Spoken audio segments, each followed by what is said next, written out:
Here to find a rich husband? No. I'm here because the chairman is waiting for me. Tell him Claire Bennett has arrived. Here to find yourself a rich husband. My ex-husband delivered the insult with a smirk, while the woman who used to be my best friend laughed beside him. Before I could answer, the hostess scanned my invitation. Her expression changed instantly. She reached for the radio clip to her shoulder and said, "Tell the chairman Claire Bennett has arrived." My ex stopped smiling. But that was only the beginning of the night that finally taught him who I was, and taught me why I no longer needed him to know. It was 6:42 on a Saturday evening, and I was standing in the grand lobby of a downtown Columbus hotel for the Franklin Family House annual gala. 400 guests had been invited. Crystal chandeliers glowed overhead, a string quartet played near the ballroom doors, and every few seconds another expensive car pulled beneath the covered entrance. I had almost worn flats. I should have worn flats. Instead, I had chosen a simple navy dress and the pearl earrings my mother left me. Nothing about me was flashy. Nothing said I was there to impress anyone. Apparently, Rick disagreed. He was standing only a few feet from the registration table in a tailored tuxedo. At 55, his hair had gone silver at the temples, but he still carried himself like the ambitious young contractor I had married 26 years earlier. Except now he expected every room to recognize him. Melissa stood with her hand looped through his arm. Her burgundy gown probably cost more than my first car. Once, that same hand had passed me coffee across my kitchen table. Melissa had been my closest friend for nearly 20 years.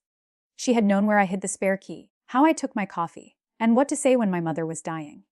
Then she became the woman my husband claimed to love. "Claire," Melissa said with a slow smile. "I didn't realize you were coming." That was her special talent. She could make an insult sound like an offer of dessert. Rick's eyes moved from my dress to the invitation in my hand. "Here to find yourself a rich husband?" he asked. Melissa gave a delicate little laugh. It wasn't real laughter. It was support. 18 months earlier, I would have defended myself. I would have reminded him that I had my own money, my own invitation, and no interest in replacing him. Then I would have replayed the conversation all night, wondering whether I had sounded hurt. Divorce had taught me something useful. Not every insult deserves a response. I turned to the hostess and handed her my invitation. "Claire Bennett?" I said. She scanned the code, frowned at her screen, and scanned it again.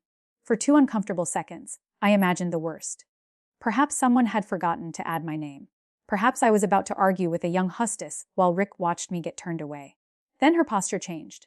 "Mrs. Bennett, please wait 1 moment." She raised her radio. "Tell the chairman she's here." "Behind me," Rick said. "What does that mean?" I turned and gave him a mild smile. "I imagine it means I'm here." Before he could answer, Daniel Mercer crossed the lobby toward us. Daniel was 67, tall and silver-haired, with the easy confidence of a man who never needed to advertise his importance. He had built one of Ohio's largest supply companies before retiring, and he now chaired Franklin Family House. The moment he saw me, he smiled. "There you are." He took both my hands, then pulled me into a quick hug. "I was afraid those shoes might change your mind." They nearly did. He laughed, then lowered his voice. "I need 5 minutes with you upstairs before the program begins." That caught me by surprise. "Is something wrong?" "I'm afraid so." Rick stepped forward. "Daniel." Daniel offered him only a professional nod. "Rick, good to see you." Then he guided me toward an event coordinator waiting beside the elevators. As the doors closed, I caught one last glimpse of my ex-husband's confused expression. Once, that sight would have felt like victory. But by then, I was tired of imagining moments when Rick would finally understand what he had lost. You can become surprisingly exhausted waiting for another person's regret. Rick and I had met when I was 24. He owned a pickup truck that stalled in cold weather, 3 decent shirts, and a construction business consisting of himself, 1 employee, and me answering the phone. I kept the books at our kitchen table. I typed invoices after our daughter, Emily, went to sleep. I brought sandwiches to job sites and attended dinners with bankers, suppliers, and clients who always shook Rick's hand first. To be fair, he worked incredibly hard. He built Bennett Commercial Construction from almost nothing. But I helped build life that allowed him to do it. Somewhere between the first successful contract and the company's 30th employee, we forgot that we had been partners. I became something Rick introduced, not someone he consulted. "This is my wife, Claire." That was usually my entire arhe sume. Then came the messages between Rick and Melissa. They weren't graphic. That almost made them worse. The sentence that ended our marriage was painfully ordinary. Rick had written, "Claire wouldn't understand." Melissa answered, "She never really understood you." I read those words 3 times. This was the woman who had sat in my kitchen until midnight listening to me worry about my mother's cancer, Emily's college applications, and whether Rick was working himself sick. That is the part people misunderstand about betrayal. It isn't only what someone does to you. It is everything they knew before choosing to do it. Rick insisted nothing physical happened until we separated. Maybe that was true. I stopped investigating when he began explaining which technical category of betrayal he belonged in. The divorce settlement was fair, which sounded much better than it felt. We sold the family home, divided our retirement accounts, and separated 26 years into legal columns. At 51, I was not poor. But I was uncertain. I had handled payroll, bookkeeping, and administration for years, yet most of that work had never a formal RA summe. One hiring manager looked at me across his desk and said, "So, you haven't worked full-time since 2003? Not anywhere that sent me a Chris party invitation." I replied, "I did not get the job." Eventually, Dr. Patel, a dentist in Worthington, hired me 3 days a week to manage billing and bookkeeping. The salary was modest, and the artificial plant in his waiting room had probably been collecting dust since the previous century. Still, the first time I received a paycheck with only my name on it, I sat in my car and stared at it. The amount did not matter. It was mine. Around the same time, I began volunteering every Tuesday at Franklin Family House, a nonprofit that gave families an affordable place to stay while their children received medical treatment nearby. I knew what practical kindness could mean. Years earlier, a similar organization had helped my sister while her young son underwent cancer treatment. It had given her a bed, breakfast, transportation, and, most importantly, fewer things to fear. At Franklin, I started small. I checked families in, restocked cereal, answered phones, and folded towels. No one knew me as Rick Bennett's wife. No one asked why my marriage had ended. They asked whether I could carry a box. I could. That was enough.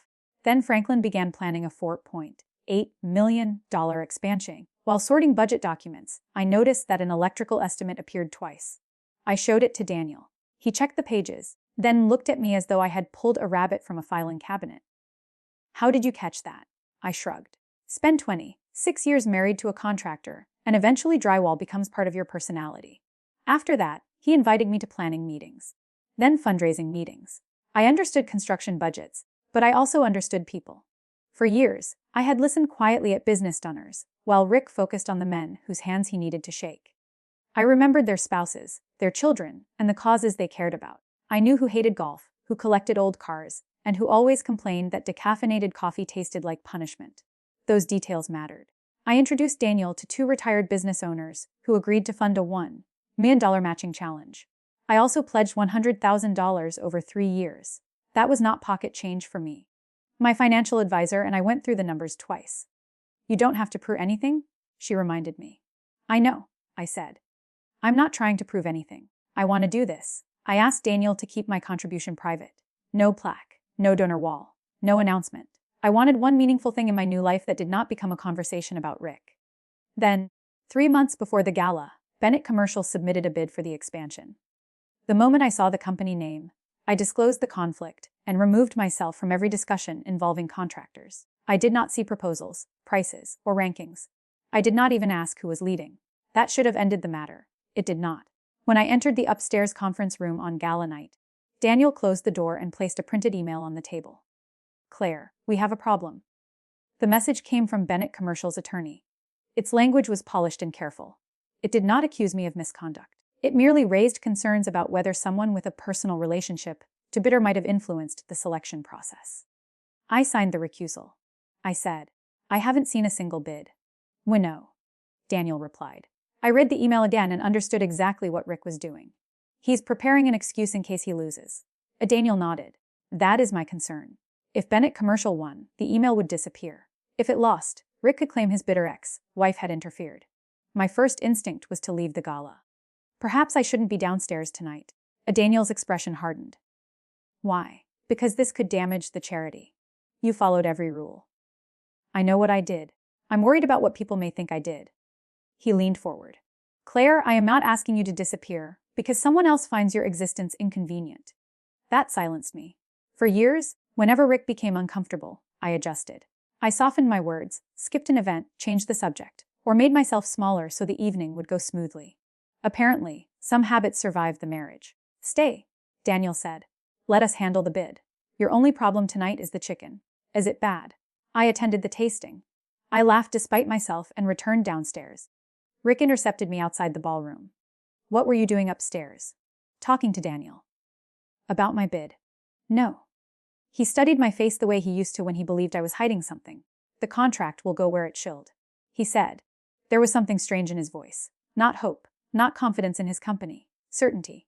2 weeks earlier, I had run into Melissa at a coffee shop. She had casually told me, Rick knows he's going to win. At the time, I ignored it. Now the memory made my stomach tighten. Dinner began at 7:30. At 8:15, the lights dimmed and Daniel walked onto the stage. He spoke about the families Franklin had served and showed plans for the new expansion. Then he announced that the matching donors had increased their challenge from $1 million to $1.5 million. If the gala reached its target that night. The ballroom erupted in applause. And one person in this room deserves tremendous credit for bringing those donors to us, he continued. He looked directly at my table. Across the ballroom, Rick followed his gaze. Melissa leaned toward him, her smile disappearing. Daniel was about to say my name when Franklin's executive director, Susan, hurried to the stage. She whispered into his ear. His expression changed. He returned the microphone to its stand. Please excuse us for a moment. Susan came directly to my table. Claire, we need you. Behind a service door, Daniel showed me an email that had just been sent to one of Franklin's largest donors. Attached were screenshots of my internal messages. One showed me discussing expansion costs. Another showed me asking about contractor qualifications. A third mentioned Bennett commercial. Without the dates, replies, and surrounding messages, it appeared that I had remained involved throughout the bidding process. These are from before I recused myself, I said. And this message wasn't even about Rick's bid. It concerned the preliminary budget. We know, Susan said. Does the donor know? The silence answered me. That was when I became frightened. Not because I had done anything wrong, but because I saw how easily the truth could be rearranged into a lie. Within minutes, the rumor began spreading through the ballroom. One donor showed the message to a board member. That board member asked someone else about it. 400 guests, formal clothing, and free wine did the rest. I looked through the doorway. Rick was speaking to a man at his table. Melissa sat beside him with her phone in her hand. She glanced toward me. Our eyes met. Then she turned her phone face down. My first suspicion had been Rick. My second was Melissa. I could not decide which possibility hurt more. I started toward their table, but Daniel stopped me. We do not accuse anyone until we know. I wasn't going to accuse her. He raised an eyebrow. Fine, I said. I was going to strongly inquire. Give us 10 minutes. I went to the restroom instead. Alone beneath the bright lights, surrounded by an absurd display of white roses, I opened my phone to call a car. Before I could, my daughter called. Mom, are you at the Franklin Gala? Emily asked. Yes. Dad and Melissa are there too. She posted a picture. Is he bothering you? Everything is fine. Emily was silent. Then she said, You always say that. I leaned against the counter. I don't want to put you in the middle. Mom, I love Dad. But you don't have to keep making him sound better for me. I don't do that. You did it through the divorce. You still do. You give me the version where no one really did anything wrong. I was trying to protect you. I'm 27. I can love someone and still recognize when he is wrong. Her words landed harder than any insult Rick had delivered. For years, I had believed protecting Emily meant absorbing every blow before it reached her. Somewhere along the way, I had confused protecting my daughter with protecting her father. After we ended the call, I looked at myself in the mirror. I still wanted to leave. But I put my phone away. When I returned to the hallway, Susan was waiting. We found it, she said. Melissa sent the email. 6 weeks earlier, a Franklin employee had accidentally copied Melissa on a volunteer message that included an older internal thread. She had no reason to receive it and no reason to keep it. Yet she had saved the attachments, removed their context, and sent selected screenshots to a donor from her personal account. 20 years of friendship had come down to that. Melissa entered the upstairs conference room 10 minutes later. Rick followed her. The instant she saw me sitting beside Daniel and Susan, she knew. Susan placed the printed email on the table. Did you send this? Melissa folded her arms. I sent information that people had a right to know. Rick picked up the page. You did this. I was protecting you. From what? Melissa looked directly at me. From her. I almost admired the simplicity. Melissa, he is a 55-year-old contractor, not an endangered sea turtle. Daniel looked down to hide a smile. Rick did not laugh. You had no right, he told her. Her face changed. Don't you dare pretend you're innocent. Rick went still. Tell them, she said. Tell them why you were so certain about the bid. The room fell silent. What is she talking about? I asked. Rick rubbed a hand across his jaw. 2 months earlier, he admitted, He had met a former estimator from another company competing for the Franklin project. The man had shown him part of a spreadsheet containing preliminary prices and assumptions. Daniel asked, "Did you photograph it?" Rick hesitated. That hesitation was the answer. "Only part of it," he finally said, "and they weren't final numbers." "You photographed a competitor's private pricing," Susan said. "I didn't copy their bid." Daniel's voice remained calm. "That is not the point." Rick looked toward me, waiting for the woman who had translated his mistakes into softer language for 26 years. I did not help him. Daniel stood. "The procurement process is suspended pending an independent review." "Daniel, you know my company." "I do." "Rick, which is why you should have known better." In the hallway afterward, Rick followed me. "Claire, please. I didn't know Melissa was going to send that message." "I believe you." Relief flashed across his face. "Don't get excited." I continued. "I also know your lawyer tried to suggest I had interfered. I had to protect the company. You were suddenly involved here, and I didn't know what you were doing." "You could have asked." "You wouldn't have told me." "You did not ask." There it was, the same old marriage wearing a new suit. Rick had always preferred deciding what I thought over asking me. "Why did you believe I would sabotage you?" I asked. He looked away. "Because I thought you hated me." "I did," I said. His eyes returned to mine. "For a while. Then I got busy." That hurt him more than anger would have, because it was true. "This could damage a lot of people," he said. "Then you should have considered them before photographing someone else's information." He exhaled. "Can you speak to Daniel? Tell him this has been blown out of proportion. Tell him you know me." For one moment, I saw every old argument. Rick offending a client, pressuring a subcontractor, or making a reckless promise. Then me stepping in afterward. "He didn't mean it that way. He is under pressure. You know how he gets." I had spent half my life translating Rick into a more flattering language. "I also thought I knew you well enough to believe you would never end up with my best friend," I said.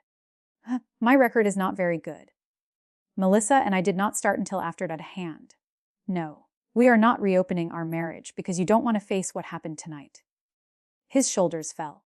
"What do you want me to do?" Once that question would have thrilled me. At last, Rick needed something from me. But standing there, I realized I wanted nothing. "That is between you and the board."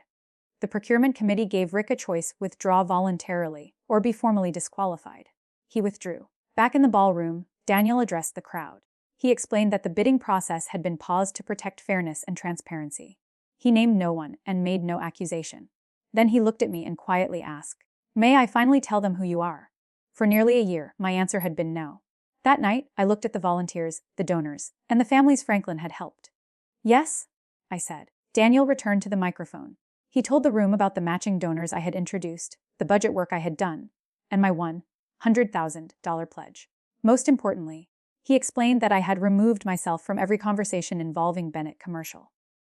"Some people enter a room hoping everyone already knows their name," Daniel said. "Claire spent a year asking us not to mention hers." The guests applauded. Then a woman named Denise stood. Her 8-year-old son had spent 11 weeks in treatment, and I had checked her into Franklin after she had gone almost 3 days without sleep. An older man named Walter stood next. His granddaughter had stayed with us. Then several volunteers rose. That was the moment that broke me. Not the money, not the chairman's praise, and not Rick's humiliation. It was the people I had helped when no one was watching. Across the ballroom, Rick stared at me. I could see the instant he finally understood. I had not entered that gala looking for access to wealthy people. I was one of the people who had brought them there. Near the registration desk, he found me one last time. "I didn't know," he said. I slipped on my coat. "That was always part of our problem, Rick. You stopped asking." Then I left. There was no champagne thrown in anyone's face. No millionaire waiting outside to fall in love with me. There was only my car on the 4th floor of the garage and those terrible shoes, which I removed before starting the engine. For years, I had imagined Rick finally seeing me. I thought it would feel like winning. Instead, I felt something lighter. He had finally seen me, and somehow it mattered far less than it once had. The next morning, Melissa sent one message. "You won. Are you happy?" I typed 3 answers and deleted all of them. Then I placed my phone face down. There had never been a contest. The independent review lasted 4 weeks. Real consequences rarely arrive with dramatic music. They arrive on ordinary Tuesdays in emails with attachments. The review confirmed that I had disclosed the conflict, signed the recusal, and stayed completely outside the bidding process. Melissa was removed from all volunteer work because Franklin no longer trusted her with confidential information. Bennett Commercial was barred from the project. Rick's company survived, and his employees kept their jobs, but his reputation suffered. In a city's business community, details travel quickly, even when no one announces them publicly. Rick and Melissa began blaming each other. I did not ask for updates. When a friend asked why I was not curious, I said, "If they are miserable together, they do not need my supervision." A few months later, I saw Rick in the coffee aisle at a grocery store. Without his tuxedo, Melissa, or an audience, he looked like an ordinary man deciding whether better coffee was worth $3 extra. "Claire," he said, "I've been meaning to apologize. I waited. I underestimated you." I considered his words, then shook my head. "No, Rick, you didn't underestimate me. You stopped seeing me?" He had no answer. For once, I did not need one. By spring, Franklin had chosen another contractor. The fundraising campaign had exceeded its goal, and construction had begun. I kept my job at Dr. Paddle's office because I liked knowing where I needed to be on Monday mornings. Daniel eventually convinced me to join Franklin's board. After the divorce, I used to imagine revenge in very specific ways. Rick would see me happy. He would regret Melissa. He would finally appreciate everything I had contributed to our life. It took me a long time to understand that every one of those fantasies still placed Rick at the center. His regret was still the prize. That changed at the gala.